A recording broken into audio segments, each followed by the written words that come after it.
통대환, 아직도 고민하시나요? 안녕하세요. 부르기입니다. 풍로라는 기계가 있었습니다. 나무를 이용해 밥을 짓고 난방을 할 때 사용하던 기계입니다. 어느 집이나 하나씩은 있었습니다. 지금은 풍로를 알지도 사용하지도 않습니다. 그렇게 사라지는 것들이 있습니다. 신용대출 쪽에서는 통대환이 그렇게 될 것 같습니다. 아무런 이익이 되지 못하기 때문입니다. 그런데 아직도 통대환을 이야기하는 사람들이 있습니다. 왜 그럴까요? 통대환을 하면 돈을 벌기 때문입니다. 과거에는 통대환을 해주는 사람도 하는 사람도 좋았습니다. 통대환을 해주는 사람은 고객으로부터 컨설팅비를 받아 좋았고, 통대환을 하는 사람은 금리를 낮출 수 있어서 좋았습니다.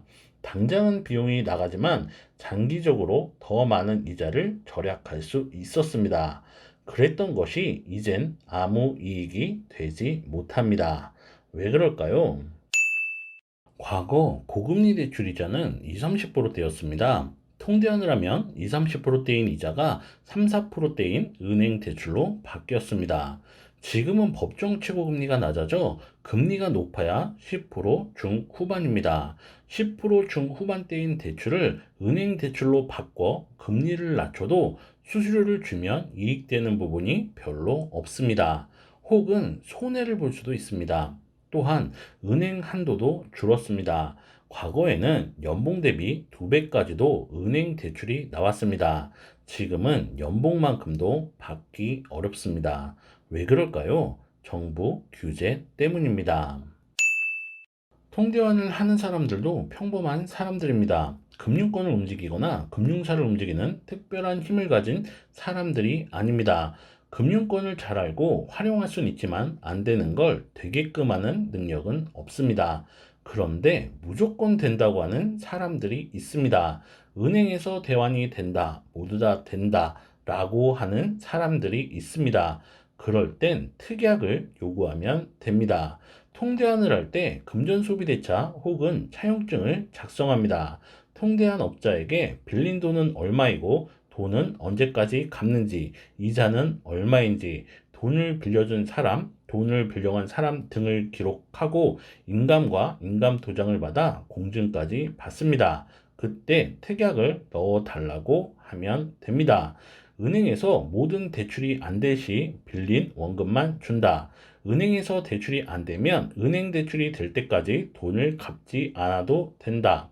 은행 대출이 안 된 건 통대한 업자의 잘못이므로 은행 대출이 돼서 돈을 갚을 수 있을 때까지 이자는 없는 것으로 한다. 라는 특약을 넣어 달라고 하면 됩니다.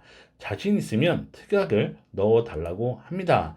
특약을 못 넣어 주겠다 하면 진행하지 말아야 합니다. 통대환 업자는 고객의 부채를 먼저 상환해 줍니다. 부채를 상환하면 신용이 오르고 신용이 오르면 은행 대출을 받습니다. 일이 다 마무리되면 부채를 상환할 때 들어간 돈의 10%를 컨설팅비로 받습니다. 부채를 상환할 때 금융사에 되는 중도상환 수수료도 있습니다. 내가 사용하는 모든 대출 금리가 10% 후반이 아닙니다. 이것저것 다 계산해 보면 이익되는 부분이 별로 없습니다. 혹은 손해를 볼 수도 있습니다. 그런데 통대환을 이야기합니다. 왜 그럴까요? 돈이 되기 때문입니다.